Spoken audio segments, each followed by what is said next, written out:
हे देवराज, ये बड़ा ही सुंदर पुष्प है, ये कौन से वृक्ष का पुष्प है? तो उन्होंने कहा उत्तर में कि जो है ये पारिजात कल्प वृक्ष का पुष्प है और इसकी विशेषता यह है कि यदि कोई भी अपने समीप रखेगा तो वह युवा अवस्था में ही बना रहेगा भगवान। इसलिए मेरी इच्छा है कि आप मुझसे ये पुष्प जो है स्वीकार कर लें।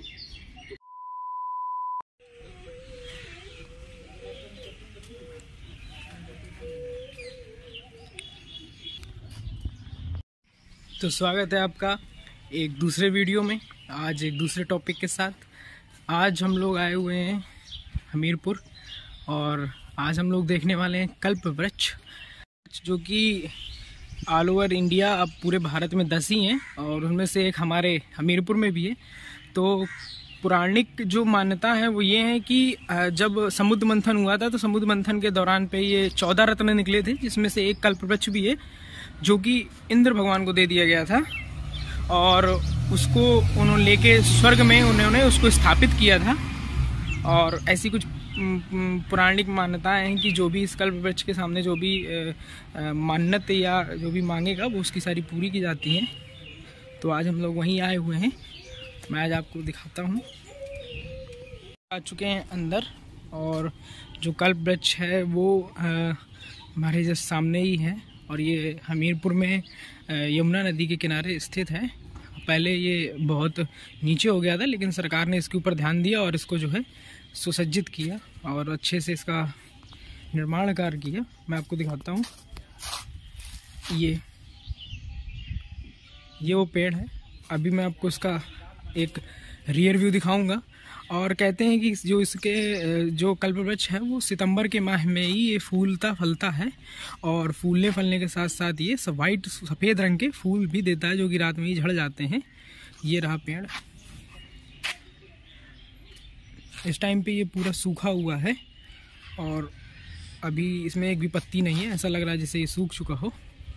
तो मैं आपको इसको घूम के दिखाता हूँ। ये कल्प वृक्ष है और जस्ट इसी के पीछे यमुना नदी बहती है। यहाँ से आप लोग देख सकते हैं कल्प वृक्ष इन्हीं के किनारे स्थित है। यहाँ से ये वृक्ष है और यहाँ से ये नदी है।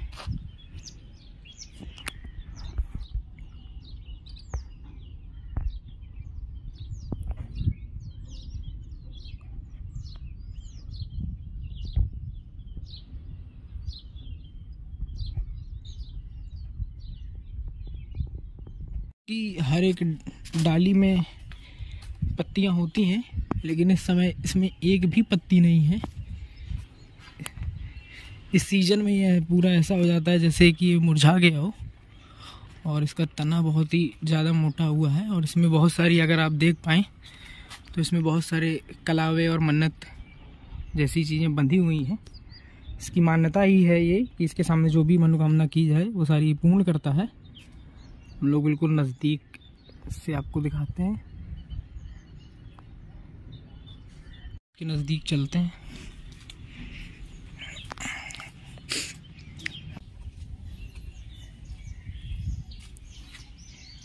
जो कि विशालकाय वृक्ष है, इसी को कल्प वृक्ष कहते हैं।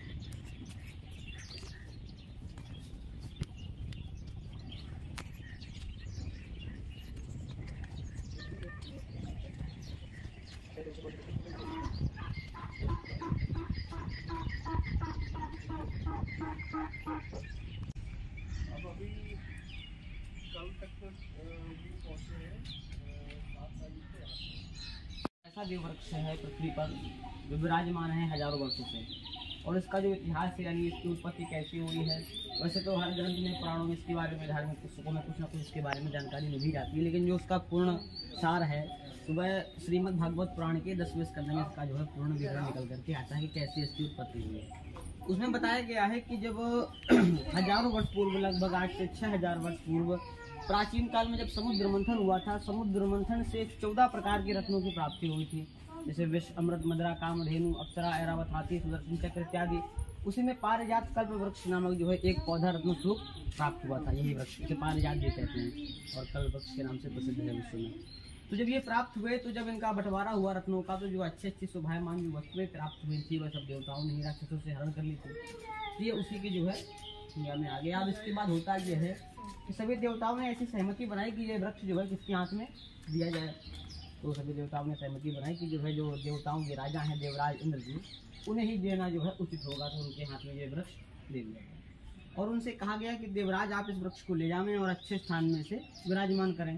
तो उन्होंने जो है इसे देवलोक में स्वर्गलोक में ही एक स्थान में विराजमान कर दिया। जब विराजमान किया तो दैव योग से एक बार ऐसा संयोग बन गया कि कृष्ण भगवान किसी कार्य से स्वर्गलोक पहुंच गए। जब उनका वहाँ पर आगमन हुआ तो खुद जो है विधिवत उनका वहाँ पर स्वागत होता है, सत्कार होता है। और थोड़ी ही देर बाद जब उनकी विदाई का समय निकट पहुँचता है तो देवराज इंद्र जी, गुरु बृहस्पति इत्यादि बैठ करके आपस में विचार विमर्श करते हैं कि हमने इनका स्वागत तो खूब करवाया है, परंतु नियमानुसार जब हमारे घर पर कोई अतिथि मेहमान आता है तो जब वह हमारे घर से पुनः अपने घर के लिए लौटता है तो कुछ ना कुछ उसको भेंट में भी हमें जो है देना चाहिए तिलक करके। तो उन्होंने कहा कि हमारे पास कोई ऐसी वस्तु नहीं है जिसे दे करके हम भगवान को प्रसन्न कर सकें। तो देवराज इंद्र जी स्वयं कहते हैं कि नहीं, हमारे पास एक ऐसी वस्तु भी है। तो बोले क्या? बोले कि जो रत्नों से भी बड़ी है, और कहते हैं कि वह वृक्ष जो हमारे सर्वलोक में विराजमान है उसी कल्प वृक्ष का हम एक पुष्प भगवान को भेंट करेंगे। और कहते हैं कि अन्य देवता कहते हैं कि इसका कारण क्या है? कहते हैं कि इसका कारण ये है कि ये एक ऐसा अद्भुत वृक्ष है और उसका ये पुष्प है, यदि इसको किसी भी मनुष्य के समीप रखा जाएगा तो वह मनुष्य युवा अवस्था में ही बना रहेगा, कभी वृद्धावस्था या जर्जर अवस्था को प्राप्त नहीं होगा। इसलिए मेरी इच्छा है कि मैं भगवान को ये पुष्प भेंट कर दूँ। उन्होंने कहा कि जो है अति उत्तम विचार है। और थोड़ी देर बाद जब उनकी विदाई का समय निकट आया तो जो है देवराज इंद्र जी पुष्प तोड़ करके भगवान को देते हैं और कहते हैं कि हे प्रभु, इस पुष्प को हमसे भेंट में स्वीकार करें। उन्होंने कहा कि हे देवराज, ये बड़ा ही सुंदर पुष्प है, ये कौन से वृक्ष का पुष्प है? तो उन्होंने कहा उत्तर में कि जो है ये पारिजात कल्प वृक्ष का पुष्प है और इसकी विशेषता यह है कि यदि कोई भी अपने समीप रखेगा तो वह युवा अवस्था में ही बना रहेगा भगवान। इसलिए मेरी इच्छा है कि आप मुझसे ये पुष्प जो है स्वीकार कर लें। तो कहा कि अगर आपकी इच्छा है तो अवश्य। प्रेम से जो है भगवान ने पुष्प को स्वीकार कर लिया। अब होता क्या है कि वही पुष्प ला करके जब अपने घर पर आते हैं तो जो उनकी पत्नी है सत्यभामा जी, रुक्मणी जी, तो प्रेम के वशीभूत होकर के उन्होंने वही पुष्प ला करके अपनी पत्नी को, रुक्मणी जी को दिया और कहा कि हे रुक्मणी, ये पारिजात वृक्ष का पुष्प है और इसकी ये विशेषता है, इसलिए मैं चाहता हूँ कि तुम जो है इसे अपने समीप रख लो, क्योंकि आपका मुखारबिंद बड़ा सुंदर है। इसलिए मेरी इच्छा है कि हे रुक्मणी, आपका मुखारबिंद ऐसा का ऐसा ही बना रहे। तो जो है रुक्मणी जी बहुत प्रसन्न हो जाती हैं और पुष्प को स्वीकार कर लेती हैं, ले लेती हैं। अब क्या होता है कि जो उनकी दूसरी पत्नी सत्यभामा जी, जब उनको ये बात पता चली कि वहाँ से एक पुष्प लेकर के आए स्वर्गलोक से और मुझे ना दे करके रुक्मणी जी को दे दिया, तो इसका अर्थ है कि वो मुझसे प्रेम नहीं करते।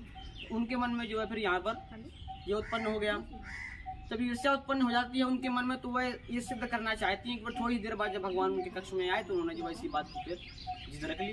बोले कि आप जो है रुक्मणी जी को वहाँ से ला करके पुष्प दे दिया और मुझे नहीं दिया, इस कारण से कि आप हमसे प्रेम नहीं करते। बोले नहीं, ऐसा नहीं है। बोले अगर आपकी इच्छा है तो मैं आपके लिए भी जा करके पुष्प लेकर के आऊँ। तो सत्यभामा जी कहती क्या है कि मेरी इच्छा भगवान ये नहीं कि आप मुझे वह पुष्प ला करके दें, इसमें समानता हो जाएगी। यदि आप मुझसे प्रेम करते हैं तो मेरे लिए वह पूर्ण वृक्ष ही ला करके मुझे भेंट करेंगे। तो कहा कि ये तो संभव नहीं, परंतु अगर आपकी यही इच्छा है तो हम अवश्य जो है आपको वृक्ष देंगे। जब ऐसा उन्होंने ये वादा कर दिया तो पुनः जो है प्रस्थान किए स्वर्गलोक की, तो आपने तो देना था भाई। तब स्वर्गलोक पहुंचे तो जाकर के देवराज इंद्र जी से कहा, तो देवराज इंद्र जी बड़े जो है बहुत खुश हुए कि जो है पुनः आगमन हुआ और उसी प्रकार से उनका स्वागत करवाया और पुनः आगमन का कारण भी पूछा। जब पुनः आगमन का कारण पूछा तो उन्होंने जो है बताया कि ऐसी सी बात है और हम चाहते हैं कि इस वृक्ष को यहाँ से ले जाकर के पृथ्वी में विराजमान करें। जब देवराज इंद्र जी ये वचन सुनते तो वह स्पष्ट मना कर देते हैं, कहते हैं कि ये वृक्ष हम आपको नहीं दे सकते। भाई आप हमारे अतिथि हैं, मेहमान हैं, परंतु इसका ये अर्थ तो नहीं है कि हम आपको जो है अपनी प्रिय वस्तु ही भेंट करते हैं। भाई अगर आप इच्छुक हैं, उन्होंने भी यही बात कही कि अगर आप इच्छुक हैं तो हमसे कुछ पुष्प क्या आप हमसे 5, 7, 11 जितने चाहे उतने ले लीजिए, परंतु पूरा वृक्ष हम आपको दे देंगे तो फिर हमारे पास क्या रह जाएगा। तो उन्होंने मना कर दिया। जब मना कर दिया तो उसी कारण से फिर दोनों के बीच युद्ध शुरू हो जाता है। थोड़ी देर बाद युद्ध का उन्होंने जो है प्रस्ताव रखा देवराज इंद्र जी ने। कहते हैं कि अगर आप ले जाना चाहते हैं, आप इसी बात की जिद लेकर के बैठे तो फिर ठीक है, हमसे युद्ध करें और युद्ध में अगर आप हमसे विजयी होंगे तो हमसे अवश्य जीत करके आप ये वृक्ष यहाँ से ले जाएं, अन्यथा ऐसे नहीं। थोड़ी देर बाद युद्ध हुआ। युद्ध में भगवान की विजय, उनसे जीतने वाला कौन है? तो फिर देवराज इंद्र जी नतमस्तक हुए, प्रणाम किया और क्षमा याचना की और कहा कि हे भगवान, आप मुझसे युद्ध में विजयी हुए हैं, मुझे आपने परास्त किया, तो अब मुझसे जीत करके अवश्य आप इस वृक्ष को यहाँ से ले जाएं और इसे पृथ्वी में जहाँ पर चाहें भगवान वहाँ पर इसे विराजमान। तो ऐसी उसकी कथा, तो स्वयं भगवान ही इस वृक्ष को पृथ्वी पर ला करके विराजमान करते हैं। तब से बताते हैं कि ये पृथ्वी में विराजमान है। अब देखिए, ये तो हो गया कि कैसे जो है इसकी उत्पत्ति हुई, कैसे आया, कौन लेकर। तो अब इसका एक प्रश्न ये भी उठता है यहाँ पर कि जो स्वर्गलोक से वृक्ष आया था, जो समुद्र मंथन से प्राप्त हुए, तो एक ही था। वैसे तो संभव नहीं कि हर जगह पर कल्प वृक्ष हो, परंतु 2-3 स्थानों में तो भारतवर्ष में है, ये भी संभव है। तो उसका अर्थ ये कि उस समय पर उसमें किसी न किसी प्रकार का ऐसा बीज या फल उत्पन्न होता होगा जिससे किसी अन्य स्थान में ये विराजमान हो गए। परंतु आज ये भी संभव नहीं है कि इसमें किसी प्रकार का कोई फल या बीज उत्पन्न होता हो जिससे किसी अन्य स्थान में इन्हें लगाया जा सके। परंतु एक ऐसा विशेष मुहूर्त आता है, वैसे तो पत्ते इसमें 6 माह तक रहते हैं। अभी जिस समय पर आप लोग आए हुए हैं तो पूर्णतः पतझड़ है, इसमें आपको एक भी पत्ती देखने को नहीं मिल रही है। सावन के महीने में इसमें पत्ते निकलते हैं और उसके ठीक 1 महीने पहले आषाढ़ के महीने में कृष्ण पक्ष और शुक्ल पक्ष दोनों ही पखवाड़ा में इसमें बड़े सुंदर सुंदर पुष्प निकलते हैं। वही पुष्प जो भगवान को दिए गए थे भेंट में, जिनके कारण ये पूरा जो है कहानी रची गई। तो इसके बाद वो जो पुष्प निकलते हैं तो उसका समय होता है आषाढ़ में, और इसका पुष्प अर्धरात्रि में खिलता है 12 बजे रात्रि के बाद चंद्रवेला में। और इसका पुष्प जो है सफेद रंग का होता है, कमल के समान बड़ा ही सुंदर पुष्प होता है वह।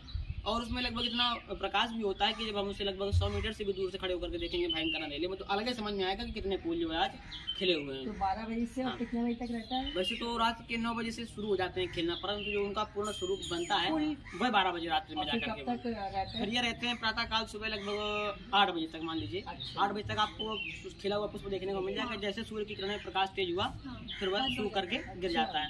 अब देखिए मेरे पास पुष्प रखा हुआ है, मैं आपको दिखाता हूँ। इसमें पर ये पूर्णतः सूख चुका है, नहीं बहुत बड़ा आकार होता है जैसे मैंने आपसे बताया। और इसमें भी एक बहुत अच्छी विशेषता होती है, इसके कारण इसको अपने घर में रखना बड़ा ही पुनीत माना गया है। उसका कारण ये है कि जब इस पुष्प की पंखुड़ियों को खोला जाता है, तोड़ा जाता है, इसमें 5 पंखुड़ियां होती हैं और पत्ते का समूह भी 5 में ही होता है, 3, 5, 7। कोई आकृति होती है? इसकी जो आकृति है वो बड़ी अद्भुत होती है। देखिए इसके भीतर आप देखेंगे और बताइए इसके भीतर किस प्रकार की आकृति जो है हमें दिखाई पड़ेगी। जिस प्रकार वृक्ष का आकार है बिल्कुल उसी प्रकार का स्वरूप जो है इसके प्रत्येक पुष्प में किसी भी पुष्प को आप खोल करके देखेंगे तो वही स्वरूप पाएंगे। इसलिए पुष्प को इनका दूसरा रूप मान लिया गया है। और इसी को जो है इसका फल भी कहा गया है। भाई इसमें फल भी नहीं होता जैसे बताया मैंने आपसे, इसीलिए इसको अपने घर में रखा जाता है। हाँ बस पुष्प वो भी फल नहीं होता है। हाँ और इसको जो है अपने घर में रखा भी जाता है। ऐसे पकड़ो, आप लोग ले जाइएगा और इसको अपने घर में रखिएगा। और जो है मैं आपको एक आध पुष्प देता हूँ। अच्छा दिखाइए। लोग इसको गौर से देखें तो इस पेड़ में एक भी पत्ती नहीं बची हुई है, सारी पत्तियां इसकी सूख चुकी हैं, बिल्कुल इस समान हो चुका है जिस तरीके से सूखने वाला हो। इस माह में इसकी सारी पत्तियां झड़ जाती हैं, ज़्यादातर स्थिति इसकी ऐसी ही रहती है। और फूल वाली या सीज़न आने पे ये इसकी हर एक डाली पे एक एक पत्ती लग जाती है। गर्मियों में इसका ऐसा ही हाल रहता है और जब इसका महीना आ जाता है तो उसके बाद ये बढ़िया सुसज्जित हो जाता है। तो ये था हमारा हमीरपुर का कल्प वृक्ष और जितना मैं दिखा सकता था आपको मैंने उसको दिखाया और जो जानकारी मुझको थी उसके बारे में मैंने उसको बताया।